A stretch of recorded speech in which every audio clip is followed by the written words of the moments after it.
Қадірлі ағайын, бүгін біз міне 9 наурыз күні Алматы қалалық әкімшілігінің алдына келіп, осы жерге арнайы хатымызды тапсырдық. Міне митинг өткізуге ескерту деп аталады ресми түрде. Соны тапсырдық, арнайы хатымызды, қағазымызды.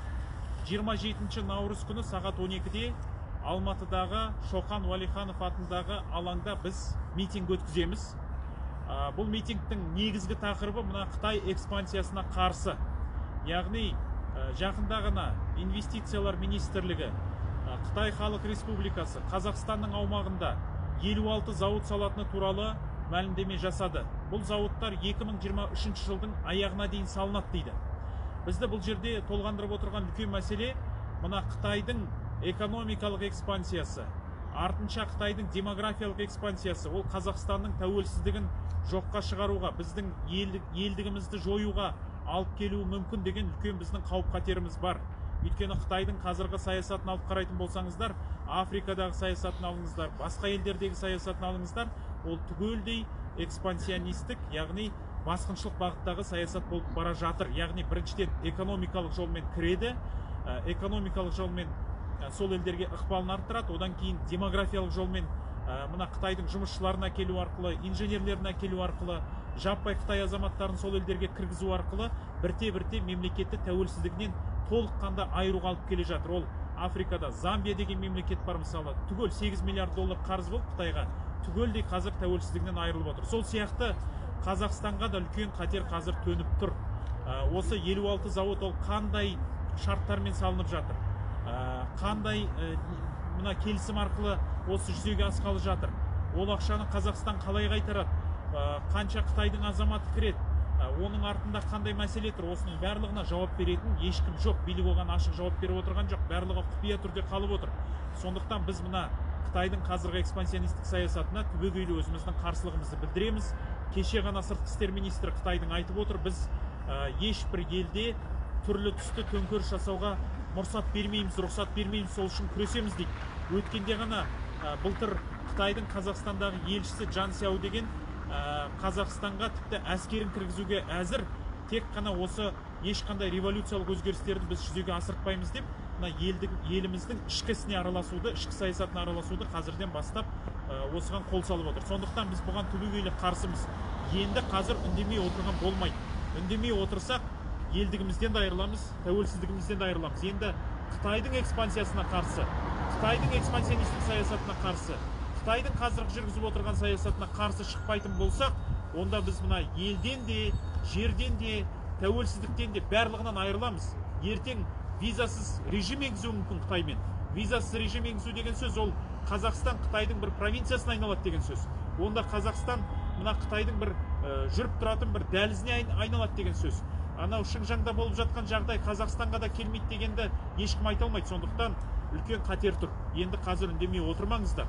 27 наурыз күні сағат 12-де біз ресми түрде ескертілген митингке шығуды жоспарлап отырмыз.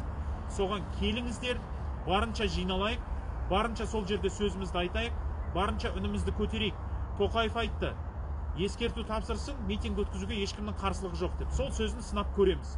Сондықтан біз 27 наурыз күні ресми түрде осы митингке шығатынымызды ескерту үшін қалалық әкімшілікке келдік, хатымызды тапсырдық, сөзімізді айтамыз. 27 күні жаппай алаңға келіңіздер, үнсіз отырмаңыздар. Енді мына Қытайға құл болмаймын десеңіздер, Қытайға күң болмаймын десеңіздер, онда шығу керек. Енді басқа мәселеге шықпасаңызда, осы Қытайдың экспансионистік саясатын тоқтату үшін, Қытайдың экспансиясын тоқтату үшін шығыңыздар. Мына Шыңжаңда ағайын туғандары мына әртүрлі лагерлерде отырған, қорлық көріп отырған, зорлық көріп отырған ағайындардың туысқандары болса, сіздер де келіңіздер.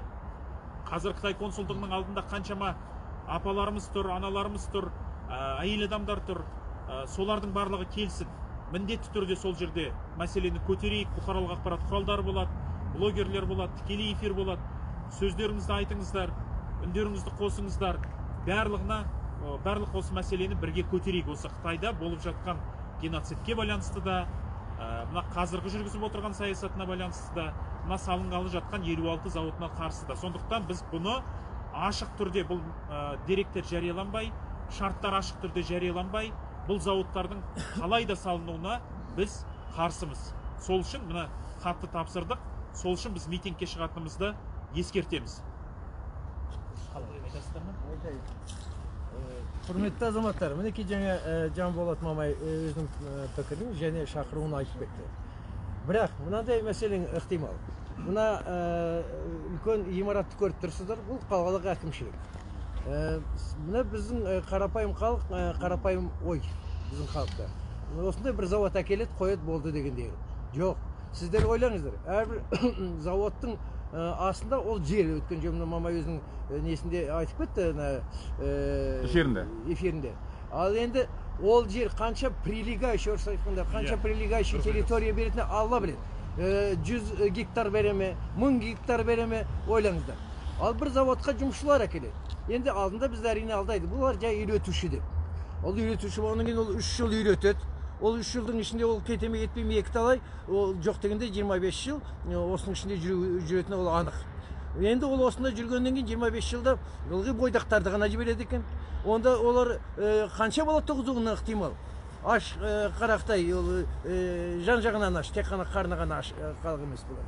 Ол бір мәселе. Екіншіден, мына бір мына биліктің қалалық әкімшілігі, ол мына жоғары биліктің қабағына қарап ең қолдаушылардың бірі деп санаймын. Мына Қытайдың істерін неге өйтіп санаймын? Себебі мен қазір күмәнім бар, бұлар бізге рұқсат береді ау дегенге. Күмәнім бар, сенбеймін. Ертең рұқсат бермедік, шығуға болмайды. Енді онда не істейді? Түгел ана өздерінің ана әр ауданда полициялық экстремисттері бар. Бізді неге жетпей тұрып үйден мен жылап жатқан. Оны аға қазір тапсырдық қой, көрейік, жауабын көрейік. Жақсы. 3 күн бар. Жақсы. Олардың әдеті бізді көбімізді үйден тасып алып кетеді. Жолға бұрып, соғып, салып алып кетіп, одан кейін түнге дейін ұстайды.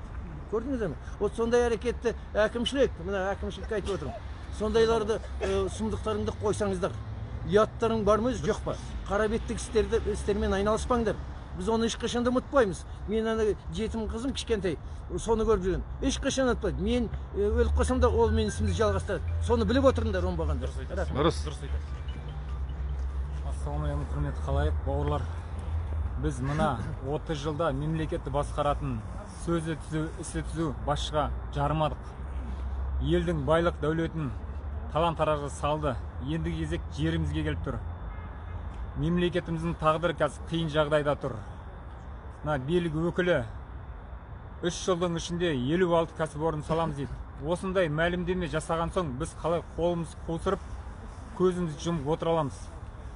Қытайдың демографиялық экспансиясы, Қытайдың экономикалық экспансиясы бізді екі шайнап бір жұтады. Сондықтан мен сіздерді осы алда болатын митингке шақырамын. Мен ақынмын, мен ғалыммын, мен анаумын, мен мынаумын деп әрқайсыңыз жан-жаққа бөлінбей осы митингке қатысып, бәріміз Қытайдың келуіне, 56 кәсіпорын заводың келуіне бәріміз жұмылып тосқауыл қояйық. Келтірмеуге барлық жағдай жасайық.